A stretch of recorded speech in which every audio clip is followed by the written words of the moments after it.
Hello guys, welcome back to another EAS update. This is the official fourth EAS update of this hopeless field predictions. So I'm just gonna give you all guys quick updates and what you'll see in future EAS scenarios, new and approved EAS grades.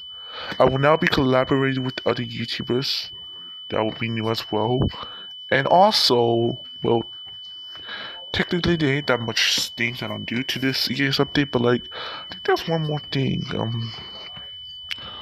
I think it's new and improved science and high. No, not, gonna. I'm not gonna promise you high definition sounds, but for now, maybe high definition sounds. So that was just a quick update for the EAS. Volume 5 just started, and I'll see you in my further future EAS scenarios. Bye.